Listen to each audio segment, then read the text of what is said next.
Baby found a German shepherd crying from a pit. Under the house, what happened next? Left everyone in tears. The sound that 5-year-old Ethan heard that morning would haunt every person who learned about it for years to come. What he discovered beneath his house changed not just his life, but the lives of an entire community. Before we begin this incredible story, hit that like button and let us know in the comments where you're watching from. The crying started at dawn, not the normal sounds of birds or distant traffic, but something that made Ethan's small heart race even before he understood what it was. His mother, Sarah, was still asleep, exhausted from another double shift at the hospital where she worked as a nurse. The apartment was quiet except for that sound, soft, desperate, almost human. Ethan pressed his nose against the kitchen window, scanning the backyard. Nothing. The crying continued, muffled and strange, like it was coming from underground. He grabbed his stuffed dinosaur, the one he took everywhere for courage, and slipped out the back door in his pajamas and bare feet. The grass was cold and wet with morning dew. Ethan walked slowly around the side of their old rental house, following the sound. It grew louder near the crawl space under the porch, the place his mother had told him never to go. "There are spiders and sharp things under there," she always said. But the crying pulled at something deep inside him. He got down on his hands and knees, peering into the darkness beneath the house. The wooden lattice that should have blocked the entrance was broken, leaving a gap just big enough for a small boy to squeeze through. The crying stopped for a moment, then started again, more desperate than before. "Hello?" Ethan whispered into the darkness. "Are you hurt?" The response wasn't words, but a whimper that made his chest tight. Without thinking about spiders or sharp things or getting in trouble, Ethan crawled under the house. The dirt was cool against his palms, and cobwebs brushed his face. He had to bend low, almost flat, to fit. About 10 feet in, the ground suddenly disappeared. Ethan gasped, catching himself just before he tumbled forward. There was a hole, a deep, dark pit he couldn't see the bottom of. The crying was coming from down there. He fumbled in his pajama pocket and found the small flashlight keychain his mother had given him for emergencies. The weak beam barely penetrated the darkness, but it was enough. 2 eyes reflected back at him from about 8 feet down. Not human eyes, animal eyes, golden and desperate. As his vision adjusted, Ethan could make out the shape. A dog. A big dog with pointed ears and a long snout. A German shepherd, like the police dogs he'd seen at the school safety demonstration. "Don't be scared," Ethan said, his voice trembling. "I'm going to help you." The dog whimpered again, and Ethan could see it trying to stand but collapsing back down. Something was very wrong. The dog's breathing was labored, rattling in a way that reminded him of when his grandmother had been sick. But there was something else. The way the dog was positioned, curled protectively around something in the corner of the pit. Ethan's mind raced. He needed rope or something to climb down. He scrambled backward out from under the house and ran to the garage. His mother's car was gone. She must have parked on the street again because the garage door was broken. Inside, he found his jump rope hanging on a hook. He grabbed it, then spotted the garden hose coiled in the corner. Maybe that would be longer. He dragged both back to the pit, his small arms straining with the weight of the hose. The jump rope was way too short. The garden hose reached down further, but when he tested it with his weight, it started to pull free from where he'd tied it to a support beam. He needed help, but his mother would be angry if he woke her. She'd been so tired lately, working extra shifts to pay for his school supplies and the rent increase. But the dog's crying was getting weaker. Ethan made his decision. He ran back to the house, leaving dirty footprints across the clean kitchen floor. He pushed open his mother's bedroom door. Sarah was curled on her side, still in her scrubs from last night, her dark hair spread across the pillow. "Mom," he whispered, shaking her shoulder. "Mom, wake up. Please." Sarah's eyes fluttered open, unfocused and confused. "Ethan? What time is it? Are you okay?" "There's a dog, Mom. Under the house, it's stuck and crying, and I think it's dying." Sarah sat up quickly, immediately alert in that way mothers become when their children need them. "What do you mean under the house?" "Ethan, did you go under there? I told you never." "Mom, please." Tears were running down Ethan's face now. "It's hurt really bad. We have to help it." Something in his voice, the raw desperation, made Sarah stop mid-sentence. She grabbed her robe and followed Ethan outside. When she saw the entrance to the crawl space, her face went pale. "Ethan, you could have been hurt. There could be—" "Mom, look." He shined his little flashlight into the pit. Sarah's anger evaporated when she saw the German Shepherd at the bottom. The dog looked up at them with eyes that held so much pain and fear that Sarah felt her heart crack.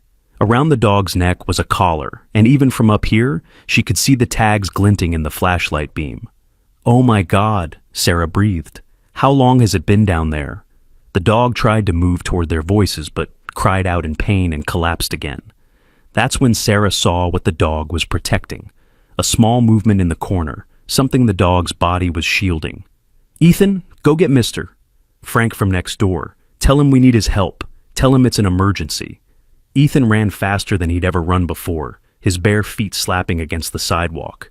Frank Morrison was in his front yard, watering his tomato plants despite the early hour. The 70-year-old retired firefighter looked up in surprise as Ethan skidded to a stop in front of him. "Mr. Frank, we need help. There's a dog stuck in a pit under our house, and my mom can't get it out, and it's hurt and crying, and—" Frank set down his watering can immediately. "Slow down, buddy. A dog in a pit? How deep? Maybe 8 feet? Maybe more? And it's hurt real bad." Frank's expression turned serious. He'd seen enough emergencies in his 40 years as a firefighter to know when seconds counted. "Let me get my equipment." Frank's garage was like a firefighter's museum. He grabbed a sturdy ladder, rope, a proper flashlight, and a first aid kit. He also picked up thick gloves and a blanket. "Injured animals can bite when they're scared," he explained to Ethan as they hurried back. Sarah was still at the pit, talking softly to the dog, trying to keep it calm. She looked up with relief when she saw Frank. "Thank God, I didn't know who else to call." Frank assessed the situation with professional efficiency. He secured the ladder and tested it with his weight. "I'm going down. Sarah, I need you to be ready to call animal control if this goes sideways. Ethan, you stand back." But as Frank started down the ladder, the dog began to panic, growling and trying to drag itself away from him, despite its injuries. "Wait," Ethan called out. "You're scaring her. Let me talk to her first." Frank paused, looking skeptical. Sarah started to object, but Ethan was already lying flat on his stomach at the edge of the pit, reaching his small hand down. "It's okay, girl. He's nice. He's going to help you. I promise nobody's going to hurt you." His voice was different, calmer and more certain than Sarah had ever heard from her usually anxious son.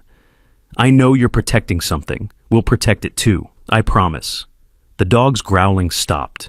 It looked up at Ethan with those golden eyes, and something passed between them, some understanding that Frank and Sarah couldn't quite grasp. The dog's tail, matted with dirt and what looked like blood, gave the smallest wag. Frank descended slowly, talking in the same calm voice he'd used in countless rescue situations. When his boots touched the bottom, he could finally see the full extent of the situation. The dog, a female German Shepherd, was in bad shape. She had cuts on her legs, her ribs were showing through her matted coat, and she was clearly dehydrated, but what made his breath catch was what she was protecting. "Sarah," he called up, his voice tight with emotion. "She's got puppies down here.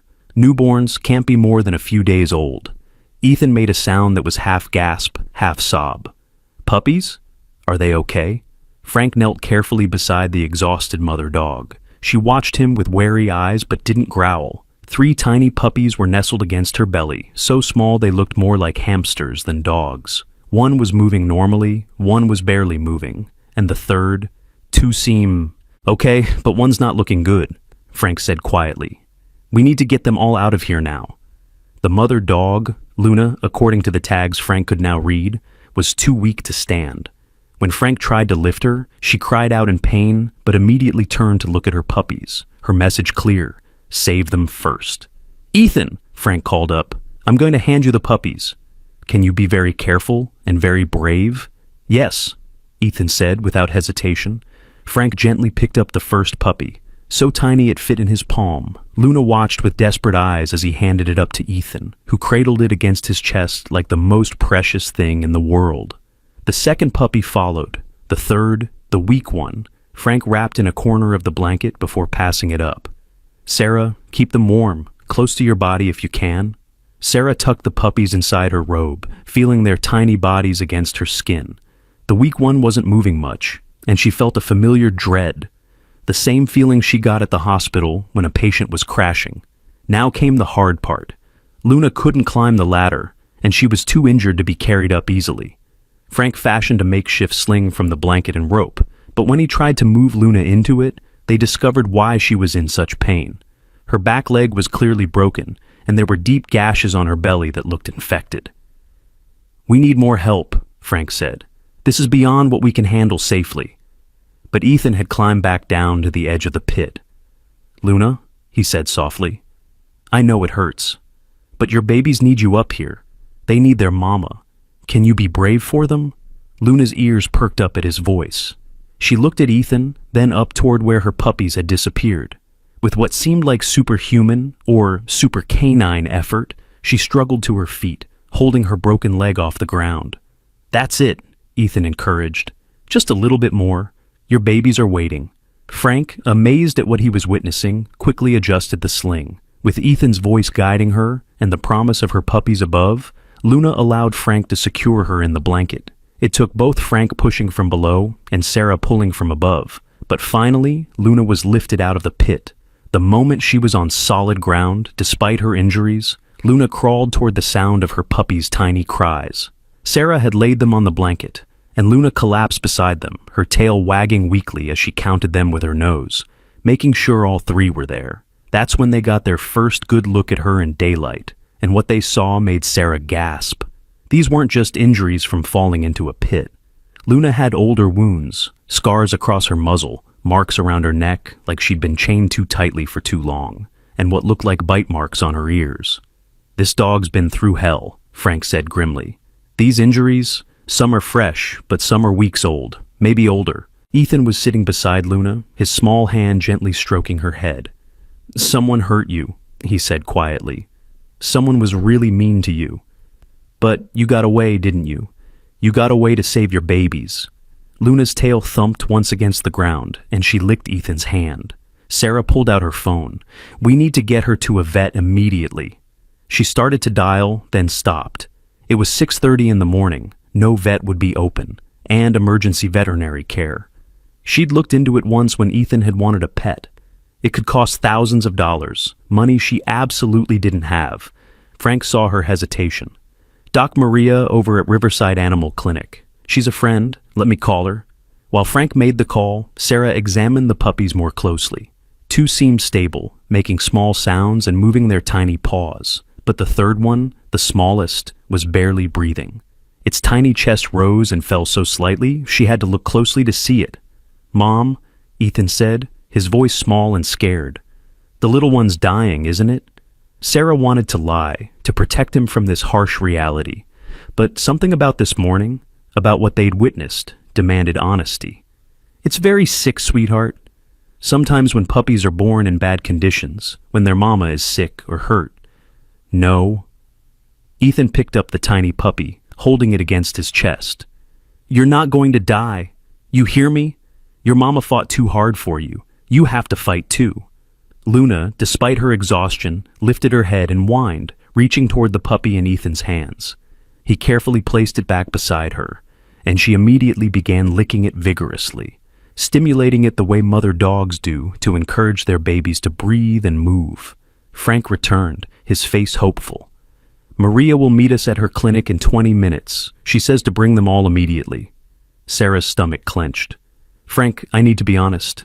I don't have money for—" "We'll figure it out," Frank interrupted. "Right now, we save lives. Money comes later." They improvised a stretcher from a piece of plywood Frank had in his garage. Luna was too weak to protest as they carefully lifted her onto it, making sure the puppies were nestled safely against her.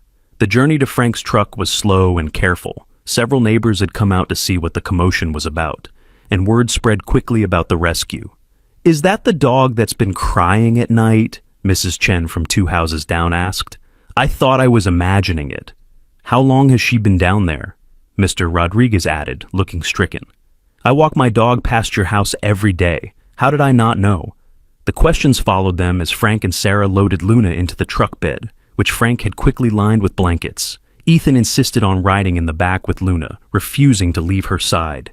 "Absolutely not," Sarah said. "It's not safe. Mom, she needs me." She's scared. Ethan's eyes were fierce with determination. "I promised I wouldn't leave her." Something in his voice, some authority that seemed beyond his 5 years, made Sarah pause. She looked at Frank, who shrugged. "I'll drive slow. It's only 5 minutes." Against her better judgment, Sarah let Ethan sit in the truck bed, holding Luna's head in his lap while she sat beside them, keeping the puppies warm inside her robe. Luna's eyes never left Ethan's face during the entire drive, as if he was her anchor to life. Dr. Maria Gonzalez was waiting at the clinic door when they arrived. A small woman in her 40s with kind eyes behind wire-rimmed glasses. She took one look at Luna and immediately went into professional mode. "Bring her straight back to surgery prep," she ordered, leading the way. "How long was she in the pit?" "We don't know," Sarah answered. "My son found her this morning, but based on her condition..." "Days," Dr. Maria said grimly, examining Luna quickly but thoroughly. "Maybe a week. She's severely dehydrated, malnourished, and these wounds..." She carefully examined the gashes on Luna's belly. "These are infected. And this leg is definitely broken. How she managed to give birth in this condition." "She's strong," Ethan said firmly. "She's the strongest dog in the world." Dr. Maria smiled at him, but Sarah could see the worry in her eyes. "She's going to need immediate surgery. The leg needs to be set, these wounds cleaned and sutured, and she needs IV fluids and antibiotics urgently." She paused, looking at Sarah. "I need to be honest about the cost." "Please," Sarah interrupted, her voice breaking. "I know I can't afford it. I'm a single mom, I work at the hospital, I barely make rent. But this little boy hasn't asked for anything since his father left 2 years ago. Nothing. And now he's looking at me like if we don't save this dog, something in him will break. I'll pay you back. I'll work it off. I'll clean your clinic. Anything. Please." Dr. Maria was quiet for a moment, looking from Sarah's desperate face to Ethan, who was still holding Luna's paw, whispering to her that everything would be okay. "Let me make a call," she said finally. While Dr. Maria stepped into her office, her veterinary technician, a young man named James, began preparing Luna for surgery. He was gentle and efficient, but when he tried to take the puppies to examine them separately, Luna began to panic, trying to get up despite her injuries. "Wait," Ethan said. "Let me explain to her." He knelt beside Luna, looking directly into her eyes. "They need to check your babies to make sure they're okay.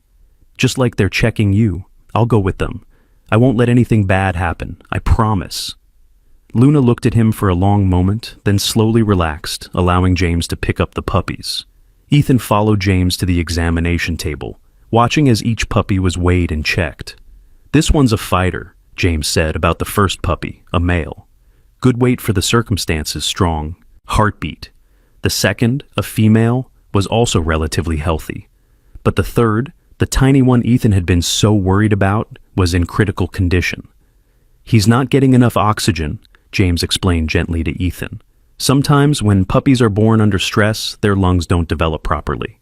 Can you fix him? James hesitated. We can try. But honestly, in cases like this, the survival rate is very low, maybe 20%. Then he has a 20% chance, Ethan said firmly. That's not zero. Dr. Maria returned, her expression unreadable. I spoke with someone who wants to remain anonymous. They've agreed to cover all of Luna's medical expenses. Sarah's knees nearly buckled with relief. Who? How did they even know? Apparently, one of your neighbors posted about the rescue on social media while you were loading Luna into the truck. It's already been shared dozens of times. This person saw it and called immediately. Dr. Maria smiled slightly. They said anyone who crawls under a house to save a crying dog deserves help. They especially mentioned your son's compassion. Tears were streaming down Sarah's face now. Frank put a steadying hand on her shoulder. That's the thing about this community, he said gruffly. People step up when it matters. Dr. Maria became all business again. Now, I need to get Luna into surgery immediately. The procedures will take several hours. The puppies need to be fed. They're too young for solid food, but we have formula. Someone needs to feed them every 2 hours. I'll do it, Ethan said immediately. It's a big responsibility, Doctor, Maria warned, especially for the little one. He might need feeding every hour, and even then.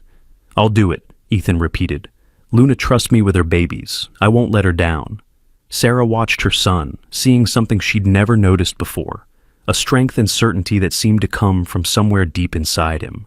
When had her anxious, quiet little boy become this determined young person? As they prepared Luna for surgery, she was allowed one last moment with her puppies. Despite her pain and exhaustion, she carefully licked each one, spending extra time with the smallest. Then she looked at Ethan and, in a gesture that made everyone in the room catch their breath, she gently pushed the puppies toward him with her nose. She's entrusting them to you, Doctor, Maria said softly, amazement in her voice. I've never seen anything quite like this. Ethan gathered the puppies carefully, holding them against his chest. I've got them, Luna. You go get better. We'll be right here when you wake up. As they wheeled Luna into surgery, she kept her eyes on Ethan until the doors closed between them. The waiting room suddenly felt very quiet and empty. She's going to make it, Ethan said, though whether he was trying to convince himself or everyone else wasn't clear. Sarah pulled him close, puppies and all. How did you know she was down there, baby? How did you hear her when none of us did? Ethan was quiet for a moment, focused on the tiny lives in his arms. I don't know, I just felt it, like she was calling specifically to me, like she knew I would understand. Frank and Sarah exchanged glances over his head. There was something unusual happening here, something that went beyond a simple animal rescue. James brought over a small basket lined with heating pads and soft blankets. Let's get these little ones settled. I'll show you how to feed them. The next few hours fell into a rhythm of careful feeding. Tiny amounts of formula given through special bottles not much bigger than Ethan's thumb. The two stronger puppies latched on eagerly, but the smallest one, whom Ethan had started calling Tiny, barely had the strength to swallow. Come on, Tiny, Ethan whispered, holding the puppy against his chest between feeding attempts. Your mama's fighting for you. You have to fight too. Sarah watched her son with a mixture of pride and worry. He hadn't left the puppy's side for even a moment, refusing snacks, refusing to go home to change out of his pajamas, refusing everything except the responsibility he'd taken on. 3 hours into Luna's surgery, Doctor, Maria came out with an update. She's stable. The leg has been set, the wounds cleaned and sutured, but she's very weak. The next 24 hours will be critical. She looked at the puppies, her expression softening as she saw Ethan still trying to feed Tiny. How are they doing? 2 are good, James reported. The little one is struggling. Dr. Maria examined Tiny carefully. His body temperature is too low, even with the heating pad. She thought for a moment. Ethan, how would you feel about being a human incubator? What's that mean? Skin-to-skin contact. Your body heat might help him more than the heating pad. It's what we sometimes do with premature human babies. Without hesitation, Ethan pulled up his pajama top and placed Tiny against his bare chest, then pulled the fabric back down to create a warm pocket. Like this? Perfect. Keep him there as much as possible. Your heartbeat might help too. Remind him to keep fighting. As the day wore on, word of the rescue spread throughout the neighborhood and beyond. The clinic's parking lot began filling with people bringing donations, blankets, puppy formula, even money to help with any additional costs. The local news station called, wanting to do a story, but Sarah declined. This wasn't about attention, it was about saving lives. By evening, Luna was out of surgery and in recovery. Dr. Maria allowed Ethan to see her briefly, though she was still unconscious from the anesthesia. Luna, Ethan whispered, standing beside her recovery crate. Your babies are okay. Even Tiny, he's still fighting. You did so good, Luna. You saved them. Now you need to get better so you can be their mama again. Luna's ear twitched slightly at the sound of his voice, though her eyes remained closed. That night, Sarah finally convinced Ethan to go home, but only after Doctor. Maria promised they could return first thing in the morning. Ethan insisted on keeping Tiny with him, the puppy still tucked against his chest. Dr. Maria agreed, showing Sarah how to continue the feedings through the night. At home, Ethan refused to sleep in his bed. instead making a nest of blankets on the floor where he could keep Tiny warm against his skin. Sarah found him there at 2 a.m., wide awake, drop-feeding formula into Tiny's mouth with infinite patience. "You should sleep, sweetheart," she said softly. "Tiny needs to know someone's here," Ethan replied. "When he was in that pit, in the dark, with his mama so sick, he needs to know he's not alone anymore." Sarah sat down beside her son, watching him care for this tiny, fragile life with such dedication. "Where did you learn to be so kind, Ethan?" He looked up at her with those serious eyes. "From you, Mom. You take care of sick people all day, even when you're tired. You never give up on them." Tears blurred Sarah's vision. She'd spent so much time worrying that she wasn't enough. Not enough money, not enough energy, not enough presence in Ethan's life because of her work. But here was her son, showing a depth of compassion that took her breath away. "Mom," Ethan said suddenly, his voice worried. "What if Luna's owners are looking for her? What if they want her back?" It was a question Sarah had been dreading. The collar and tags meant Luna belonged to someone. But those injuries, the condition she was in, "We'll deal with that when we need to," she said carefully. "Right now, we focus on keeping them alive." But even as she said it, Sarah felt a cold dread in her stomach. What if Luna's owners were the ones who had hurt her? What if they came looking for her and the valuable puppies she'd produced? The next morning brought both hope and new complications. Luna had survived the night and was conscious, though still very weak. When Ethan walked in carrying Tiny, her tail wagged weakly, and she tried to lift her head. "Easy, girl, doctor," Maria said gently. "You need to rest." But Luna's eyes were locked on Ethan and the bundle against his chest. She whined softly, the universal sound of a mother wanting her baby. Ethan carefully placed Tiny beside Luna, along with the other 2 puppies James had been caring for overnight. Luna sniffed each one carefully, her tail wagging more strongly when she confirmed all 3 were alive. She began licking Tiny with special attention, as if she knew he was the one in danger. "Her milk's coming in, doctor," Maria observed with relief. "That's a very good sign. If the puppies can nurse naturally, their chances improve dramatically." The 2 stronger puppies immediately began nursing, but Tiny was too weak to latch on. Luna looked at Ethan with those expressive eyes, and he understood immediately. He gently helped position Tiny, supporting the puppy's head while Luna patiently waited. Finally, Tiny began to nurse, weakly but steadily. "That's it," Ethan whispered. "Good job, both of you." Dr. Maria pulled Sarah aside. "I ran Luna's microchip," she said quietly. "She's registered to a couple who died in a car accident 6 months ago. No next of kin listed." "So she's been on her own for 6 months? That's the strange part. The condition she's in, some of these injuries are recent. Someone's had her since her owners died. And based on these wounds," Dr. Maria's face darkened, "I've seen injuries like this before. Dog fighting rings leave very specific patterns of damage." Sarah's blood ran cold. "Dog fighting? Here? It's more common than people think. And German shepherds, especially females who can breed, are valuable to these operations." She paused. "I've reported it to animal control and the police. They'll want to investigate." As if summoned by the conversation, a police officer arrived an hour later. Officer Daniel Park was young, maybe late 20s, with a gentle manner that immediately put Ethan at ease. "Hi there," he said, crouching down to Ethan's level. "I heard you're the hero who saved this dog." Ethan shook his head. "I just heard her crying." "Anyone would have helped, but not everyone would have crawled under a house at dawn," Officer Park pointed out. "That takes real courage." He looked at Luna and the puppies.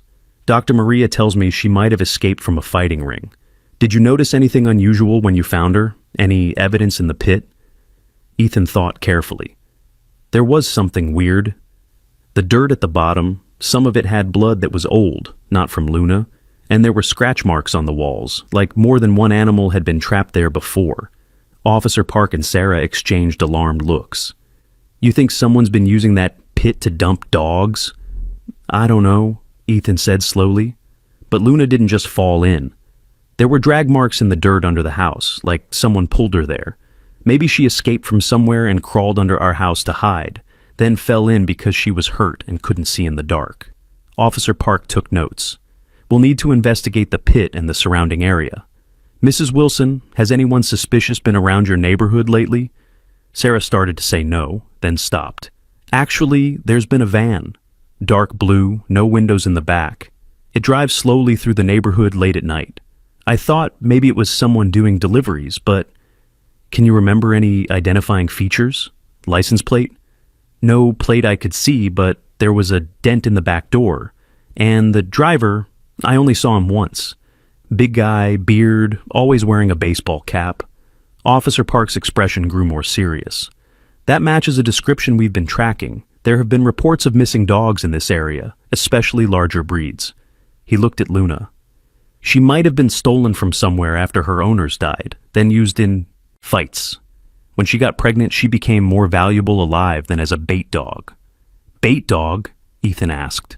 Officer Park hesitated, clearly not wanting to explain such cruelty to a child. "It's when bad people use gentle dogs to train fighting dogs."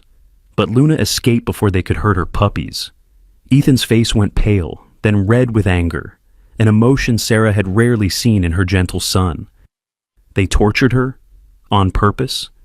"We don't know for sure," Officer Park said gently. "But if that's what happened, you saved her from something terrible. And now she can help us stop these people from hurting other dogs." The investigation began that afternoon. Officer Park returned with a forensics team to examine the pit under Sarah's house. What they found made everyone's blood run cold. Not only were there traces of blood from multiple animals, but they also found collars, 3 of them, buried in the dirt at the bottom.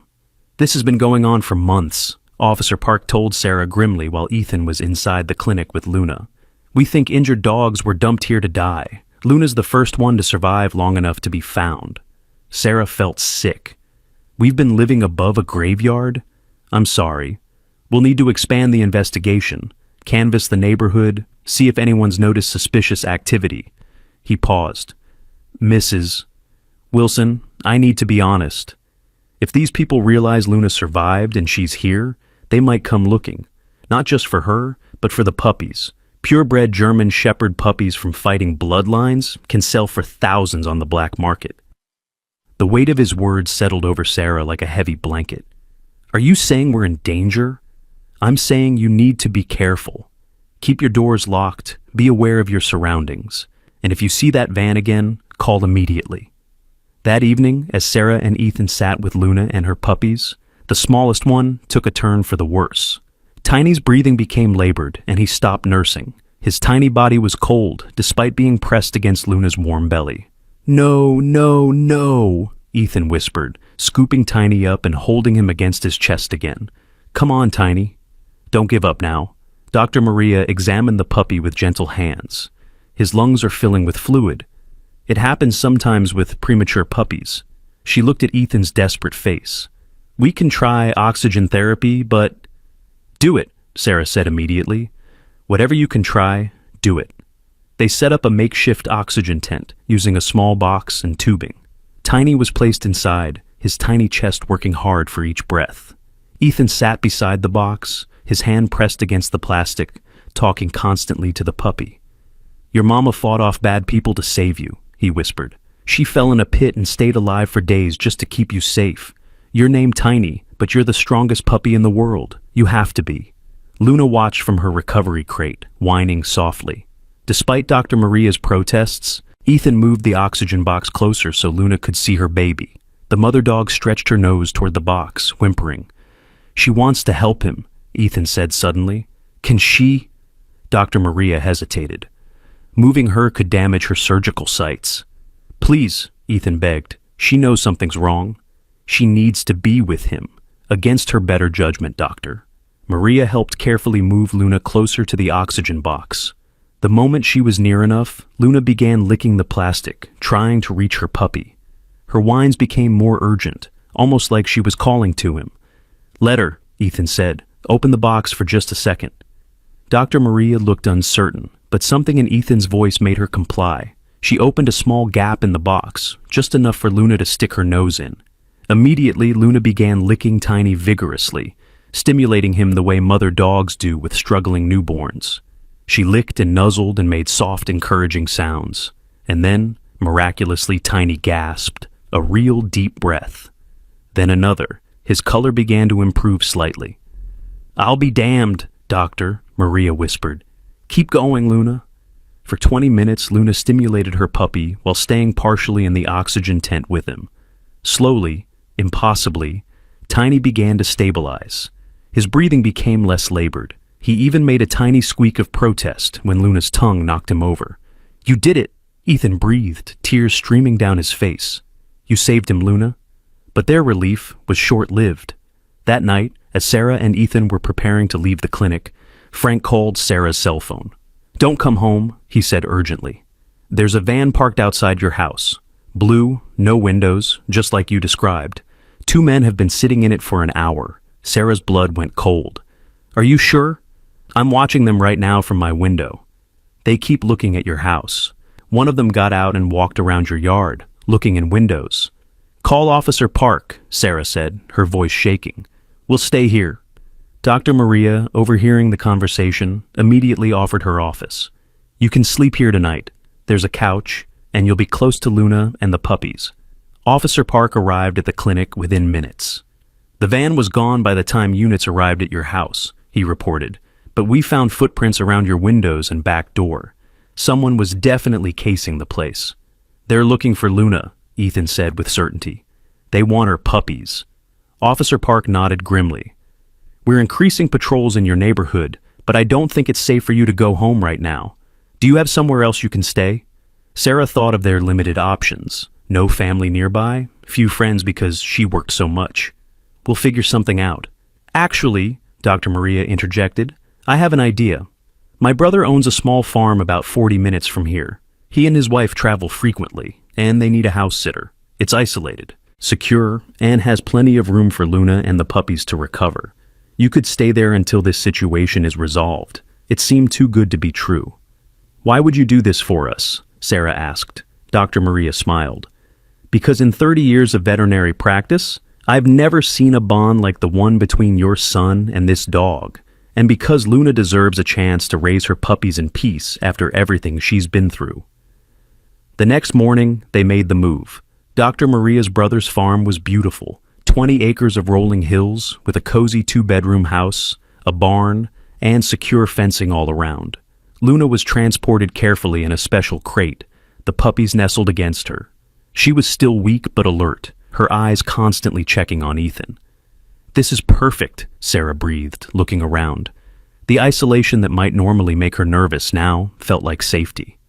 Ethan was already exploring with the excitement only a 5-year-old could muster. "Mom, there's chickens and horses, and look, a pond." For the first time in days, Sarah saw her son being just a kid again, not the worried caretaker he'd become. "Stay where I can see you," she called, but she was smiling. They settled Luna in the living room, where it was warm and quiet. The puppies were nursing more strongly now, even Tiny, though he still needed supplemental feeding every few hours. Ethan took his responsibility seriously, setting alarms through the night to check on them. On their 3rd day at the farm, everything changed. Sarah was in the kitchen making lunch when Ethan suddenly appeared in the doorway, his face pale. "Mom," he whispered, "Luna's scared. Someone's coming." "What do you mean?" Sarah asked, but then she heard it too, the sound of a vehicle coming up the long gravel driveway. Sarah's heart pounded as she peeked out the window. It wasn't the blue van, but a black SUV she didn't recognize. A man got out, tall, broad-shouldered, wearing expensive-looking clothes that seemed out of place on a farm. "Take Luna and the puppies to the back bedroom," Sarah told Ethan urgently. "Lock the door and don't come out unless I say it's okay." Ethan didn't argue. He quickly but carefully gathered the puppies while coaxing Luna to follow him, despite her difficulty walking. Sarah heard the bedroom door close and lock just as the doorbell rang. Sarah opened the door just a crack, keeping the chain on. "Can I help you?" The man smiled, but it didn't reach his eyes. "I hope so. I'm looking for my dog. German Shepherd, female. She went missing about a week ago, and someone said they saw a dog matching her description being brought here." Sarah's mind raced. "I don't know what you're talking about. This is private property." Of course. The man's smile widened. "I'm just a worried owner. You understand. Her name is Duchess. She's very valuable, champion bloodline, and she was pregnant when she disappeared. I'm extremely concerned about her and the puppies. Everything about him felt wrong. His shoes were indeed expensive, Sarah noticed. Shiny black leather that clicked against the porch boards, just like Ethan had described from Luna's memories. I haven't seen any German shepherds, Sarah lied. Now please leave. The man's friendly facade cracked slightly. Are you sure? Because I have good information that a German shepherd with puppies was brought here. I'm willing to pay a reward for her return. $5,000. Cash. I said I haven't seen any dogs. Leave now, or I'll call the police. His eyes went cold. That would be unfortunate. You see, if my dog is here, she's stolen property. Champion breeding dogs are worth a lot of money. The police might be very interested in someone harboring stolen property. Sarah pulled out her phone. I'm calling them now. The man stepped back, his hands raised. No need for that. But if you do happen to see my dog, remember, she belongs to me. Legal documents and everything. And I always get back what's mine. He walked back to his SUV, but before getting in, he turned back. Oh, and ma'am, you might want to be careful out here all alone. Farms can be dangerous places. Accidents happen all the time. The threat was clear. Sarah's hands shook as she dialed Officer Park's number. He was just here, she said when he answered. The man who hurt Luna. He threatened us. Did you get a license plate? Sarah cursed herself. No, I was too scared to look. I'm sending a unit there now. Pack what you need. You can't stay there anymore. But even as Sarah started gathering their things, she heard Luna barking, sharp, urgent barks of warning. Then Ethan screamed. Sarah ran to the back bedroom, her heart in her throat. The door was still locked. Ethan, open the door. Mom, the window. Someone's at the window. Sarah ran outside and around the house. A man in dark clothes was trying to pry open the bedroom window. Without thinking, Sarah grabbed a shovel leaning against the house and swung it at him. He dodged, cursing, and ran toward the woods behind the property. Call 911! Sarah yelled to Ethan through the window, then pursued the man a few steps before common sense stopped her. He disappeared into the tree line. By the time the police arrived, there was no sign of the intruder, but they found where he'd parked, tire tracks on an old logging road that ran behind the property. This is escalating, Officer Park said grimly. They're getting desperate. We need to move you somewhere they can't find you. Where? Sarah asked, exhausted and frightened. Where can we go that they won't find us? Officer Park thought for a moment. I have an idea, but you're not going to like it. His idea was both brilliant and terrifying. Instead of hiding, they would use Luna as bait to draw out the entire operation. Absolutely not, Sarah said immediately. I won't put her in danger. She wouldn't really be in danger, Officer Park explained. We'd leak information that Luna is being transferred to a specific veterinary hospital for specialized surgery. When they show up to take her, we arrest them. And if something goes wrong, if they get to her first, they won't.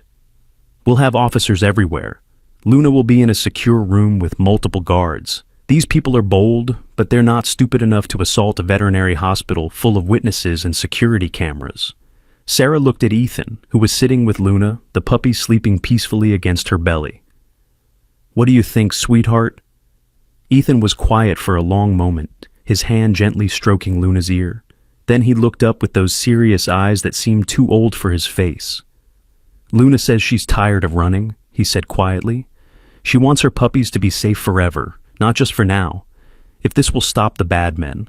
Sarah wanted to dismiss it as childhood imagination, but she'd seen too much over the past week. The way Luna responded to Ethan, the way he seemed to know things he couldn't possibly know. Okay, she said finally, but I want guarantees. I want officers with Luna every second. I want Ethan nowhere near the hospital when this happens. And if anything seems wrong, anything at all, you abort. Officer Park nodded. We'll take every precaution. This ends tomorrow. They moved back to the clinic that night, where Dr. Maria had set up a secure room with locks on the windows and a direct line to the police station. Luna seemed to sense something was happening. She kept her puppies closer than usual, constantly counting them with her nose, licking them protectively. It's okay, Luna, Ethan whispered, curled up beside her on a blanket. Tomorrow, the bad men go away forever.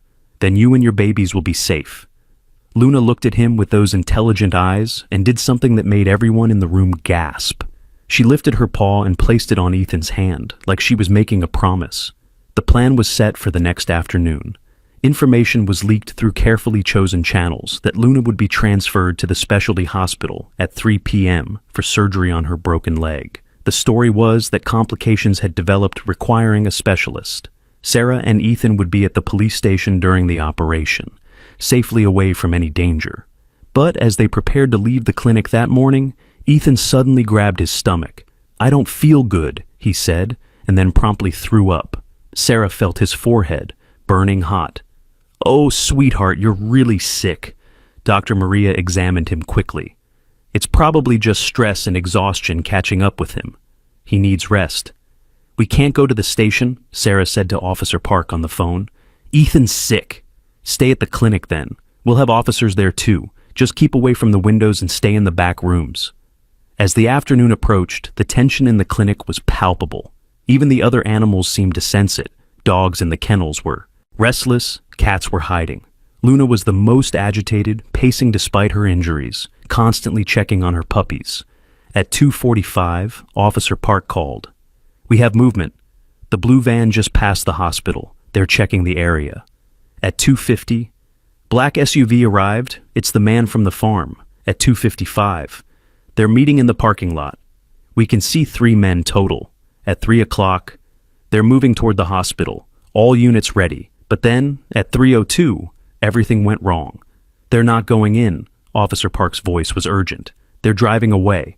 Fast. Wait, they're heading toward the clinic." Sarah's blood went cold. "How did they know?" "I don't know. Get to the safe room now." Sarah grabbed Ethan, who was groggy with fever, and ran to the back room where Luna and the puppies were. Dr. Maria and James were already there, locking windows and barricading the door. They could hear vehicles screeching into the parking lot, doors slamming, shouting. Luna stood up, placing herself between the door and her puppies, growling low and dangerous despite her weakness. It was the first time Sarah had seen her show any aggression. "Police are 2 minutes out," Officer Park said over the phone. "Just hold on." There was pounding on the clinic's front door, then the sound of breaking glass. "They're inside, Doctor," Maria whispered, her face pale. Footsteps in the hallway, getting closer. The doorknob rattled. "Open up!" a man's voice shouted. "We know the dog's in there. We just want what's ours." Luna's growling grew louder. Even the puppies seemed to sense danger, crying in tiny, frightened voices. Then Ethan did something extraordinary. Despite his fever, he stood up and walked to Luna's side. "No," he said loudly, his voice carrying through the door. "She's not yours. You hurt her. You made her fight. You're bad people and you're not taking her." There was silence from the other side of the door. Then the man laughed, a cold, ugly sound. "Listen, kid. That dog is worth a lot of money. Those puppies are worth even more. This is business. You don't understand." "I understand that you're mean," Ethan shot back. "I understand that you hurt animals for money. And I understand that the police are already here." As if on cue, sirens filled the air. Multiple sirens, getting louder by the second. Cursing from the hallway. Running footsteps. More breaking glass as the men tried to escape through windows. "Police! Nobody move!" Officer Park's voice boomed. There were sounds of a struggle, shouting, then suddenly, silence. "It's safe!" Officer Park called through the door. "We got them." Sarah unlocked the door with shaking hands. Officer Park stood in the hallway with several other officers. Through the broken front window, she could see 3 men in handcuffs being loaded into police cars. "It's over," Officer Park said. "We got them all." But Ethan was looking at Luna with a concerned expression. "No," he said quietly. "Not all." Before anyone could ask what he meant, another vehicle roared into the parking lot. Not the van or SUV, but a large pickup truck. It smashed through the remaining clinic window, and 2 more men jumped out. "The puppies!" one shouted. "Just grab the puppies!" They ran toward the broken window, but Luna was already moving. Despite her broken leg, despite her weakness, she launched herself at the first man, her teeth sinking into his arm. He screamed and fell backward. The second man raised something, a metal pole, to hit Luna. But Ethan threw himself over her, protecting her with his small body. "No!" Sarah screamed, running forward. The man hesitated just long enough. Officer Park tackled him from behind, bringing him down hard. Other officers swarmed in, securing both men. This time, it really was over. Ethan was crying, holding Luna's head in his lap. She had collapsed after her defensive attack, her energy completely spent. Blood was seeping through some of her bandages where stitches had torn. "Luna, you did it," Ethan whispered. "You saved your babies. You're the bravest dog in the whole world." Dr. Maria was already there, checking Luna's injuries. "We need to get her back in surgery. Some sutures have torn, but it doesn't look critical." As they prepared Luna for emergency surgery, one of the arrested men, the one from the farm with the expensive shoes, started talking, trying to make a deal. "I can give you names," he said to Officer Park. "The whole operation, dogfighting rings in 3 states. Just reduce my charges." Officer Park looked disgusted. "We'll let the DA sort that out, but thanks to this dog and this boy, your operation is finished." The man looked at Ethan with something like fear. That kid, he knew things he couldn't know. It's not natural. Ethan met his gaze steadily. "I just listened. Luna told me everything. How you took her from the shelter after her owners died. How you tried to make her fight but she wouldn't, so you used her for bait. How you bred her for her puppies to sell. How she escaped and ran for days before falling in that pit." His voice grew stronger. "She told me about every mean thing you did, and now everyone knows what kind of person you are." The man went pale and said nothing more as he was led away. Luna's second surgery was successful, though she would need weeks more recovery. The story hit the news that evening. 5-year-old boy and injured dog helped break up multi-state dog fighting ring. Donations poured in from across the country, people touched by the story of Ethan's compassion and Luna's courage. But there was still one question that needed answering. What would happen to Luna and her puppies now? The legal owner was deceased. No family had claim to her. Technically, she could be adopted by anyone once she recovered. "She's Ethan's dog, doctor," Maria said firmly when animal control came to discuss it. "Anyone can see that." But Sarah had to be practical. "We live in a small apartment. I can barely afford food for us, let alone a large dog and 3 puppies. I want to say yes, but..." That's when the miracles started happening. First, the anonymous donor who had paid for Luna's initial surgery came forward. It was Mrs. Chen, the neighbor from 2 houses down. Her husband had passed away recently, leaving her with more money than she knew what to do with. "I heard that dog crying for 3 nights, she said, tears in her eyes. "I did nothing because I was afraid. But that little boy, he wasn't afraid. He saved her. The least I can do is make sure they can stay together." She offered to pay for all of Luna's and the puppy's medical care, food, and supplies for the next 5 years. Then Frank, the retired firefighter, had an idea. "You know, I own that empty lot next to my house. I was going to sell it, but what if we build something there instead? A small house, just right for a nurse and her son and their dogs. Rent-free until you get on your feet." Sarah was overwhelmed. "Frank, I can't accept that." "You're not accepting anything," he said gruffly. "I'm being selfish. I've been alone since Martha passed. Having good neighbors, hearing a kid playing with his dogs, that's payment enough for me." The community rallied. A local contractor offered to build the house at cost. Others volunteered labor. Within weeks, construction had begun on a small but perfect home with a large fenced yard. During this time, Luna recovered slowly but steadily. The puppies grew stronger every day, even Tiny, who had defied all odds to survive. Ethan spent every moment he wasn't in school at the clinic with them, teaching the puppies to walk, to play, to trust humans despite what their mother had endured. "You're going to be therapy dogs," he told them seriously. "You're going to help people who are sad or scared, just like your mama helped me not be lonely anymore." Dr. Maria watched these interactions with amazement. "Your son has a gift," she told Sarah. "I've never seen anything like it. He should work with animals when he grows up." "I want to be a veterinarian," Ethan announced, overhearing them. "But one who listens to what animals are really saying, not just what's wrong with their bodies." 6 weeks after the rescue, Luna could walk without limping. Her wounds had healed, leaving scars but no lasting damage. The puppies were rambunctious and healthy, tumbling over each other and terrorizing the clinic cats. "They need names, Doctor," Maria pointed out. "You can't keep calling them Puppy 1, Puppy 2, and Tiny." Ethan thought seriously. "The girl puppy is Hope, because she gave Luna hope when things were really bad. The bigger boy is brave, because he's always the first to try new things. And Tiny. Tiny's already perfect. Those are perfect names, Sarah agreed, watching her son roll on the floor with the puppies climbing all over him. Luna watching with what could only be described as a smile. But there was one more twist to come. A week before they were scheduled to move into their new house, a woman appeared at the clinic. She was elderly, well-dressed, and had eyes that looked familiar somehow. "I'm looking for a dog named Luna," she said. "I believe you have her here." Sarah's heart sank. After everything, was someone going to try to take Luna away? But the woman continued, "I'm Eleanor Morrison. Luna belonged to my son and daughter-in-law.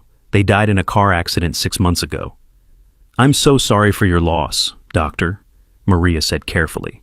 "Luna's been through a lot." "I know," Eleanor interrupted, tears in her eyes. "I've been following the news stories. When I saw her picture, I knew it was her. I've been searching for her ever since the accident. The shelter said she'd been adopted, but they wouldn't say by whom. Then she disappeared. The fighting ring people took her from the shelter illegally," Officer Park explained. He'd been at the clinic filing final paperwork. "They had someone on the inside who would identify valuable dogs." Eleanor nodded. "I suspected something like that." She looked at Ethan, who had moved protectively in front of Luna. "You must be the boy who saved her." Ethan nodded warily. "I want to thank you," Eleanor said, surprising everyone. "My son loved Luna more than anything. He rescued her as a puppy from a bad situation, much like you rescued her and her babies. He would be so grateful to know she was saved by someone who loves her just as much." "You're not going to try to take her?" Ethan asked in a small voice. Eleanor smiled through her tears. "Oh, sweetheart, no. I'm too old to care for a large dog and puppies. I live in a retirement community now. I just wanted to see her, to know she's okay, and to give you something." She pulled out a small box from her purse.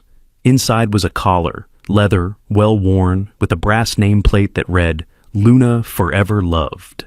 "This was her original collar," Eleanor explained. "My son had it made when he first adopted her. I thought you might want it for when she's all healed." She also pulled out an envelope. "And this is for you, young man. My son was wealthy. He invented some kind of computer program I don't understand. He left everything to charity, but he had a special fund for Luna's care. Since you're Luna's family now, this is yours." The check was for $50,000. Sarah nearly fainted. "We can't accept this." "You can and you will," Eleanor said firmly. "It's what my son would want. Use it for Luna, for the puppies, for your son's education, whatever you need. Just promise me you'll love her the way my son did." "I promise," Ethan said solemnly. "Forever and ever." Eleanor knelt down, carefully, her old knees protesting, and Luna walked over to her, tail wagging slowly. She sniffed Eleanor's hand, then licked it gently. "She remembers you," Ethan said softly. "She says you smell like happiness and Sunday dinners." Eleanor laughed through her tears. "We did always have Sunday dinners together." She looked at Ethan with wonder. "You really can understand her, can't you?" Ethan nodded. "Not with words, with feelings and pictures, and it's hard to explain." "My son was the same way," Eleanor said, shocking everyone. "That's how he knew Luna needed rescuing when she was a puppy.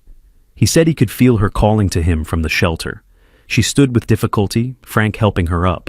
Some people just have that gift. Use it well, young man." Before she left, Eleanor made one request. "Could I visit sometimes? Not to interfere, just to see her happy." "You're welcome anytime," Sarah said, meaning it. "You're part of Luna's story too." As Eleanor's car pulled away, Ethan looked up at his mother. "Mom, are we really going to keep all of them? Luna and all 3 puppies?" Sarah looked at her son, at Luna sitting faithfully beside him, at the 3 puppies playing in the corner. She thought about their new house, the community that had rallied around them, the unexpected financial security Eleanor had provided. "What do you think Luna wants?" she asked. Ethan put his hand on Luna's head, closing his eyes for a moment. Then he smiled, the first truly carefree smile she'd seen from him since his father left. "She says she's already home." The move to their new house happened on a crisp Saturday morning, exactly 2 months after Ethan had first heard Luna's cries. The entire neighborhood turned out to help, forming a parade of sorts as they carried boxes and furniture from the old apartment to the freshly painted little house next to Frank's property. Luna walked slowly but steadily beside Ethan, her head high for the first time since her rescue. The puppies, now 8 weeks old and full of energy, had to be carried because they kept trying to chase butterflies and investigate every interesting smell. Hope, the female, rode in Sarah's arms. Brave, true to his name, squirmed in Frank's grip, wanting to explore everything, and Tiny, still the smallest but now healthy and strong, was tucked inside Ethan's jacket, his favorite place to be. "This is your new home, Luna," Ethan said as they approached the front door. "No more hiding. No more being scared. This is where you get to be happy." Luna's tail wagged as she sniffed around the front yard, which Frank and other neighbors had already fenced securely. There was even a doghouse, though everyone knew Luna would sleep inside with the family, and a small agility course that Dr. Maria had donated for when Luna was fully recovered. But as they settled into their new life, strange things began happening in the neighborhood. Dogs that had been missing started returning home.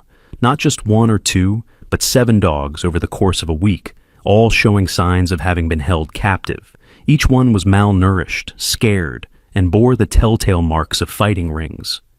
"It's like they knew it was safe to come back," Officer Park told Sarah when he stopped by to check on them. "We think the arrest of those men sent shockwaves through the entire network. Other operations are abandoning their dogs rather than risk getting caught." One evening, as Ethan played with the puppies in the backyard, Luna suddenly stood at attention, staring toward the back gate. She didn't bark or growl, just watched intently. Then she did something unexpected. She walked to the gate and gently pawed at it.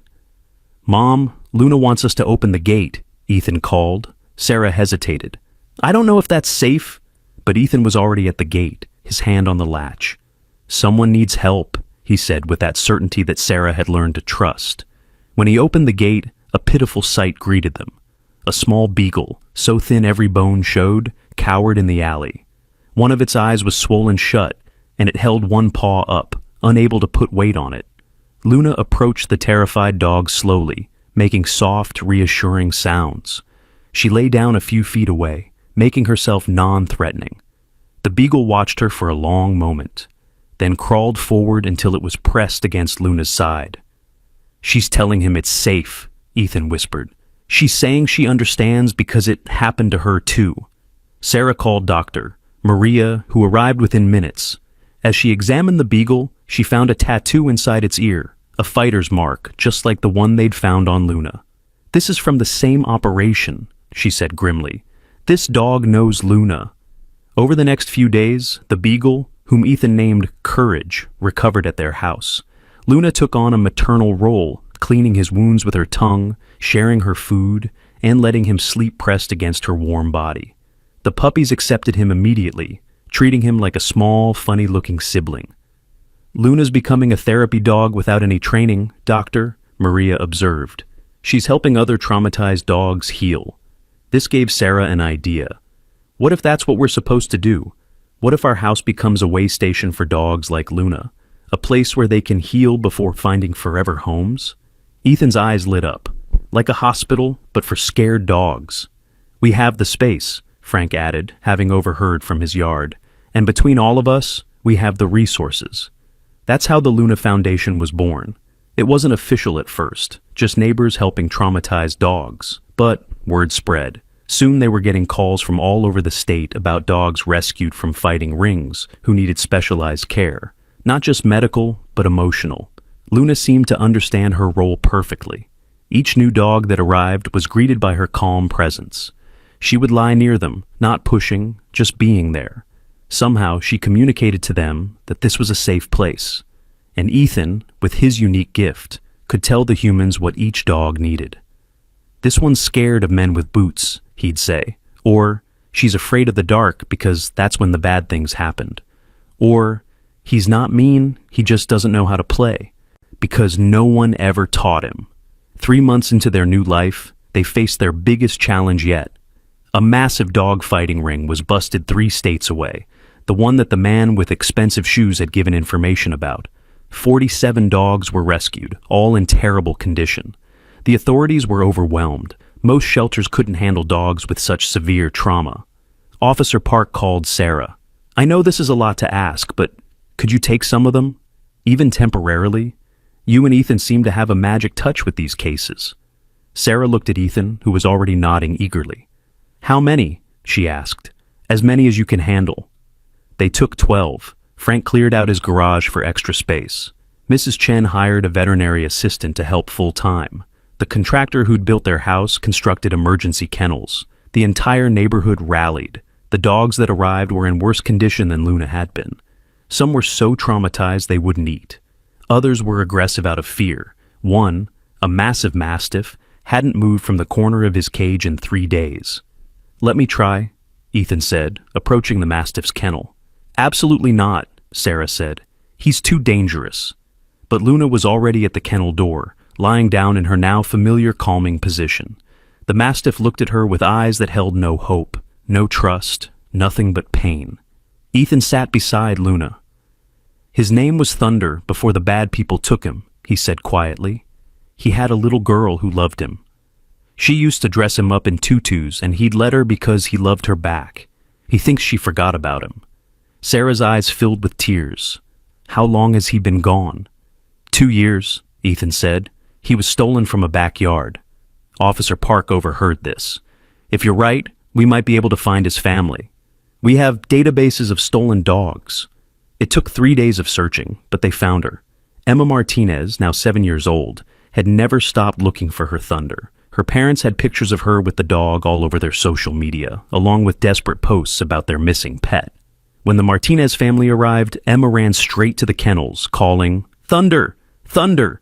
The mastiff, who hadn't responded to anything in days, suddenly lifted his head. When he saw Emma, a sound came from his throat, not a bark, but a cry of pure joy. The reunion was so emotional that there wasn't a dry eye in the yard. Thunder, who'd been unresponsive and aggressive, turned into a gentle giant the moment Emma's arms went around his neck. He cried, actually cried, as she told him how much she'd missed him and how sorry she was that bad people had taken him. "You brought him back to life," Emma's mother told Ethan through tears. "How did you know?" Ethan shrugged. "He told me, not with words, but he showed me pictures of her, pink tutus and birthday cake and bedtime stories." Emma looked at Ethan with the wisdom children sometimes have. "You can hear them, can't you? Like I used to hear Thunder when he was scared of thunderstorms." "You heard him too?" Ethan asked excitedly. "Only Thunder, only my special dog. But you can hear all of them, can't you?" Ethan nodded. "It's like they're talking, but inside my head." The story of Thunder's reunion went viral. News crews showed up wanting to tell the story of the boy who could understand traumatized dogs. Donations poured in from around the world. Suddenly, the Luna Foundation had enough resources to help hundreds of dogs. But fame brought problems too. People started showing up at all hours, wanting Ethan to read their dogs. Some were genuinely seeking help, but others treated him like a circus act. Sarah had to put up gates and establish visiting hours. One night, a month after Thunder's reunion, Sarah woke to find Ethan's bed empty. Panicking, she searched the house, finally finding him in the backyard, sitting in a circle with Luna and all 3 puppies. "Ethan, what are you doing?" "It's 3 in the morning." "Luna was teaching them," he said simply, "teaching them how to help other dogs like she does." Sarah started to say that was impossible, but then she really looked. The puppies were sitting in a perfect line, watching Luna intently as she demonstrated something. A particular posture, a way of approaching. Hope tried it first, creeping forward in the same careful way Luna did with scared dogs. Then Brave, then Tiny. "They're learning," Sarah breathed. "Luna says they each have different gifts," Ethan explained. "Hope is best with mother dogs who've lost puppies. Brave helps dogs learn to play again. And Tiny's special. He helps the ones who are ready to give up." Over the following weeks, Sarah watched in amazement as this proved true. Hope would curl up with grieving female dogs, offering silent comfort. Brave would initiate gentle play with dogs who'd forgotten how. And Tiny, despite his small size, would station himself next to the most depressed dogs, refusing to leave until they showed signs of life. 6 months after Luna's rescue, they received their most challenging case yet. Animal control brought in a German Shepherd who looked so much like Luna, it was startling. But this dog was completely feral. Having been used as a bait dog for so long, she no longer trusted any human or animal. "We call her Ghost," the animal control officer said. "Because she's here, but not really here, you know? She's given up. Won't eat, won't drink. The vet says there's nothing physically wrong with her that can't be fixed, but she doesn't want to live," Ethan finished quietly. They put Ghost in the quietest kennel, away from the other dogs. For 3 days she didn't move, didn't eat, didn't even look up when someone approached. Dr. Maria warned that they might have to make a difficult decision soon. On the 4th night, Ethan snuck out again.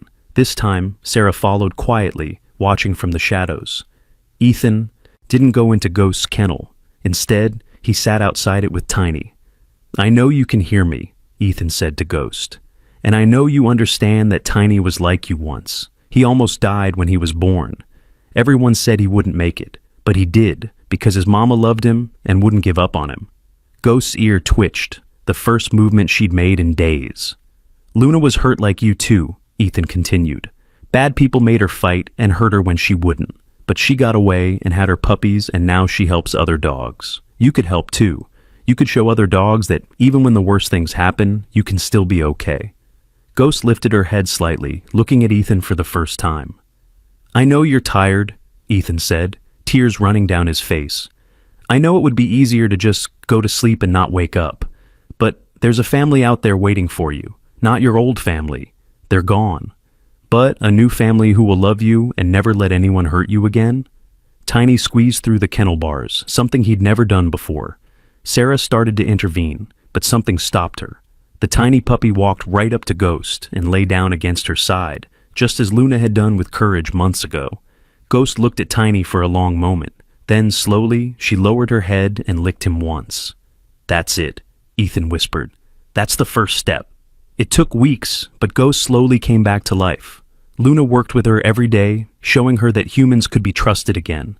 The puppies played around her, reminding her of joy. And Ethan sat with her every evening, telling her stories about all the dogs who'd come through their yard and found happiness again. The day Ghost finally played, actually picked up a ball and brought it back to Ethan, everyone cried. Even Frank, who claimed he just had allergies. A family from Oregon adopted Ghost, a couple who specialized in rehabilitating traumatized dogs. They sent videos every week of Ghost's progress. Ghost learning to trust, Ghost making a dog friend, Ghost sleeping on a real bed for the first time. By the first anniversary of Luna's rescue, the Luna Foundation had helped rehabilitate and rehome 87 dogs. They had expanded to the empty lot on the other side of Frank's house, building proper facilities. They had volunteers, a full-time vet tech, and even a waiting list of families wanting to adopt rescued fighting dogs. But the most amazing transformation was in Ethan himself.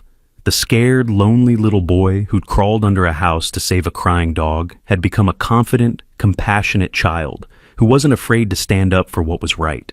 At school, when classmates talked about wanting expensive toys or video games for their birthdays, Ethan asked for donations to the Luna Foundation. When he had to write an essay about his hero, he wrote about Luna, how she'd survived terrible things, but still chose to trust and love. His teacher, Mrs. Patterson, called Sarah in for a conference. "Ethan wrote something remarkable," she said, showing Sarah the essay. "But it's this part that really got to me." Sarah read, "Luna taught me that being hurt doesn't mean you have to hurt others. She was tortured, but she never became mean. She was scared, but she still protected her babies. She shows other dogs that humans can be good even though humans were bad to her. That's what a real hero does. They make the world better, even when the world wasn't better to them. Your son has an extraordinary emotional intelligence," Mrs. Patterson said. "Have you considered having him tested for gifted programs?" But Sarah knew Ethan's gift couldn't be measured by any test. It was something deeper, something that connected him to the pain and hope of other living beings. One evening, as they sat on the porch watching Luna and her now-grown puppies play with the current foster dogs, Ethan said something that stopped Sarah's heart. "Mom, Luna's sick." Sarah looked at Luna, who seemed perfectly healthy, playing and running with the others. "What do you mean?" "Inside. She feels something growing that shouldn't be there. She's not scared, but she wants us to know. Sarah scheduled a vet appointment the next day, insisting on comprehensive tests despite Luna appearing healthy. Dr. Maria was skeptical until the x-rays came back. "There's a mass," she said, stunned. "Very small, but it's there. If we'd waited even a few months more, it might have been too late, but caught this early, it's completely treatable." Luna's surgery was successful, the tumor benign but aggressive. She recovered quickly as if she knew she still had work to do, but the incident reinforced what everyone had come to accept. Ethan's gift was real, and it saved lives. The second anniversary of Luna's rescue was marked by a celebration that made the local news. The Luna Foundation was now officially registered as a non-profit. They'd saved over 200 dogs. 3 other communities had started similar programs based on their model. Eleanor Morrison, Luna's original owner's mother, attended the celebration. She'd become a regular volunteer, spending her afternoons reading to the scared dogs. Something Ethan had discovered helped calm them. "My son would be so proud," she told Sarah, watching Ethan demonstrate to a group of children how to approach a fearful dog. "He always said Luna was special, that she was meant for something important." He was right. During the celebration, Officer Park announced that the man with expensive shoes, whose real name was Victor Kellerman, had been sentenced to 15 years in prison. His testimony had led to the shutdown of 12 dog-fighting operations across 5 states. "None of this would have happened without a brave little boy who heard a dog crying and decided to help," Officer Park said, ruffling Ethan's hair. But the biggest surprise came when Dr. Maria stood up to speak. "I have an announcement," she said. "I've been so inspired by what's happened here that I'm opening a second clinic, one specifically for rescued fighting dogs, free care for any dog saved from fighting rings. And I want to name it the Ethan and Luna Clinic." Ethan's face turned red with embarrassment and pride. Luna, as if understanding, walked over and leaned against his leg. That night, as Sarah tucked Ethan into bed, she found him crying. "What's wrong, sweetheart?" "Today was wonderful." "I was thinking about all the dogs we couldn't save," he said. "All the ones who died in pits like the one Luna was in. All the ones still out there, scared and hurting." Sarah held him close. "You can't save them all, baby. But look how many you have saved. Look how many are alive and happy because of you." "Because of Luna," Ethan corrected. "She's the one who survived to tell their story. She's the one who shows them it's okay to trust again." As if summoned by her name, Luna padded into the room, followed by Hope, Brave, and Tiny. They arranged themselves around Ethan's bed, a protective circle of love. "Mom," Ethan said sleepily, "Luna says thank you." "For what?" "For stopping when you heard me say she needed help. For not being too tired or too busy. For believing me even when it seemed crazy.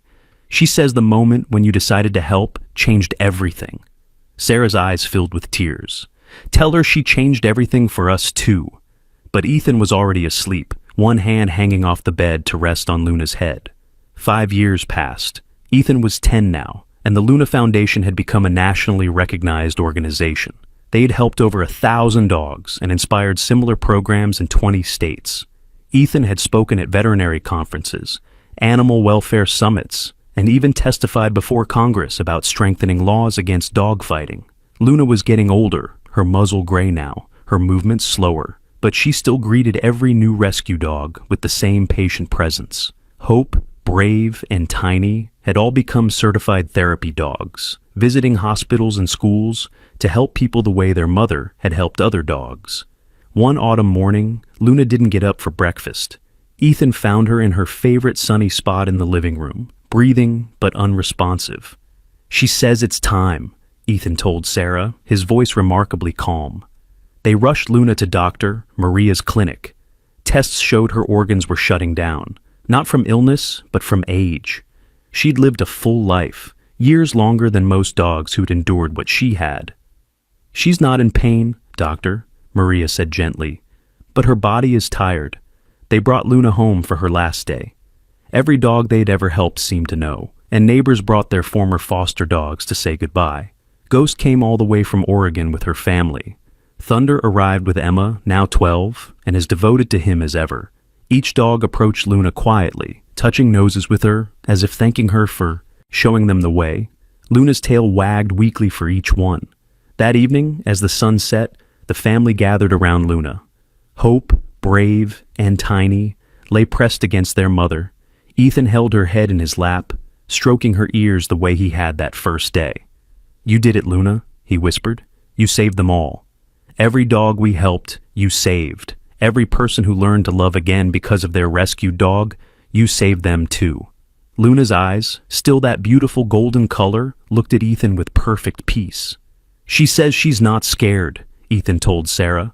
"She says she gets to see her first family again, but she'll always be watching us. She says to keep saving them, to keep listening, to never walk past someone crying for help."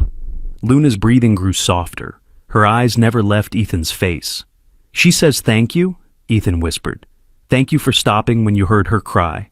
Thank you for not giving up when things got hard. Thank you for letting her know that not all people are bad." With one last gentle sigh, Luna closed her eyes. The entire neighborhood mourned Luna's passing. The local news ran a tribute to the dog who started a movement. The Luna Foundation received donations from around the world in her memory. They buried Luna in the backyard, under the oak tree where she'd love to rest on hot days. Hope, Brave, and Tiny stood guard as people came to pay their respects. Even the mail carrier, who Luna had won over with her gentle nature, left flowers. A month after Luna's passing, Ethan was quiet, going through the motions of caring for the foster dogs, but without his usual spark. Sarah was worried, but didn't know how to help her grieving son. Then one morning, Ethan suddenly sat up at breakfast. "Mom, do you hear that?" Sarah listened, but heard nothing. "What is it?" "Crying. Someone's crying for help." They followed the sound. Ethan insisted it was real, to an abandoned building 3 blocks away. In the basement, trapped behind a collapsed wall, was a pregnant pit bull in terrible condition. As they waited for the fire department to free her, Ethan sat by the small opening, talking to the terrified dog. "Luna sent us," he said simply. "She heard you crying and made sure we heard it too." The pit bull, whom they named Grace, became the first rescue of the post-Luna era. She had 4 puppies, all of whom survived and found loving homes. Grace herself was adopted by a family who'd lost their dog to cancer and needed something to love again. Hope, Brave, and Tiny took on their mother's role, greeting each new rescue with patient understanding. And Ethan, though he still missed Luna terribly, threw himself back into the work with renewed purpose. "She's still here," he told Sarah one evening as they watched the sunset from the porch, surrounded by rescued dogs. "Every time we save one, she's here. Every time someone chooses to help instead of walking away, that's Luna." The Luna Foundation continued to grow. They opened satellite locations in 3 states. They developed training programs for people who wanted to help traumatized dogs. They even started a program where kids who'd experienced trauma could work with the rescued dogs, healing together. Ethan, now a teenager, became the youngest person ever certified as an animal behavior specialist. Universities studied his unique ability to communicate with traumatized animals. Some scientists tried to explain it as exceptional emotional intelligence combined with minute observation skills. Others thought it might be something more, but Ethan knew the truth. It wasn't science or magic. It was simply listening, really listening, to beings who had no other voice. It was choosing to crawl under a house at dawn because someone needed help. It was refusing to give up on the smallest, weakest puppy because every life mattered. On the 5th anniversary of Luna's passing, they unveiled a statue at the Foundation's main facility. It showed Luna lying down in her characteristic calming pose, with a small boy's hand resting on her head. The plaque read, "Luna, 2018 to 2029. She taught us that love is stronger than fear, that kindness can heal the deepest wounds, and that one small voice saying, 'Help,' deserves to be heard. In memory of all the forgotten ones, and in hope for all those yet to be saved." At the dedication ceremony, Ethan, now 15, spoke to a crowd of hundreds. "Luna wasn't just a dog," he said. "She was proof that no matter how badly the world treats you, you can choose to make it better. She was tortured, but chose gentleness. She was abandoned, but chose trust. She was dying, but chose to fight for her babies' lives." He paused, looking at Hope, Brave, and Tiny, now senior dogs themselves, but still working every day to help others. "People ask me how I can hear what animals are thinking, but the truth is, we all can. We just have to be quiet enough to listen, brave enough to help, and stubborn enough to not give up when things get hard. He smiled, remembering that morning 10 years ago when he'd heard crying under the house. Luna's story started with a child who heard crying and decided to help, but it doesn't end with her death. It continues every time someone chooses compassion over convenience, every time someone stops to help instead of walking by. It continues with everyone watching this who goes home and really looks at the animals in their life, really listens to what they need. The crowd was silent, many wiping away tears. So I ask you, Ethan continued, whose cry will you hear? Who will you crawl under a house for? Who will you refuse to give up on? Because somewhere out there, right now, there's a Luna crying for help, and they're waiting for someone like you to hear them. As he spoke, a dog started barking in the distance. Not an angry bark, but an urgent one. The crowd turned to look. A skinny, scared mutt had wandered onto the property, clearly a stray or abandoned dog. Without hesitation, Ethan walked toward it, moving slowly, making himself small and non-threatening, just as Luna had taught him. The dog cowered at first, then slowly crept forward until it was pressed against Ethan's leg. "See?" Ethan said to the crowd, his hand gently stroking the dog's head. "They're everywhere, waiting for someone to care. This one will be safe now. But what about all the others?" He looked directly at the cameras that were broadcasting the ceremony. "Luna saved my life as much as I saved hers.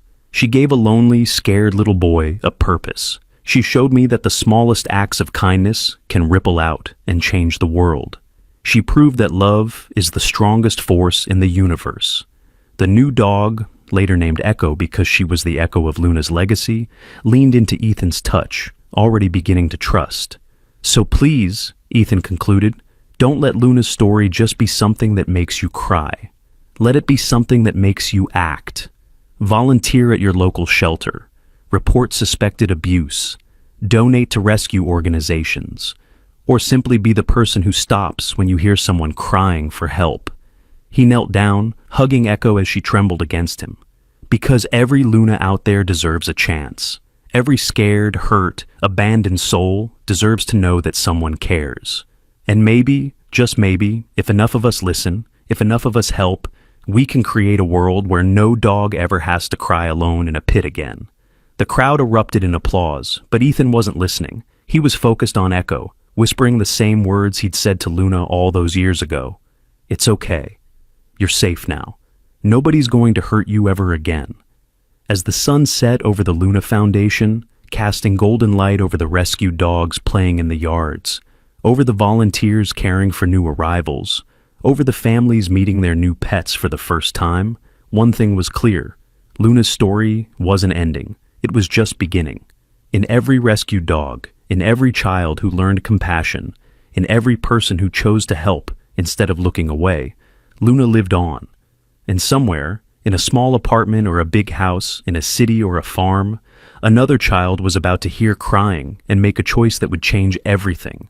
Because that's how the world changes. One rescue at a time, one act of kindness at a time, one person brave enough to crawl under a house to save a crying dog. If this story touched your heart, if it made you think about the animals in your life, or the ones waiting for help, please like and share this video. Tell us in the comments about a time when you helped an animal in need, or when an animal changed your life. And don't forget to subscribe to hear more incredible true stories of the unbreakable bond between humans and animals. Remember, somewhere out there, a Luna is waiting for you to hear their cry. Will you listen?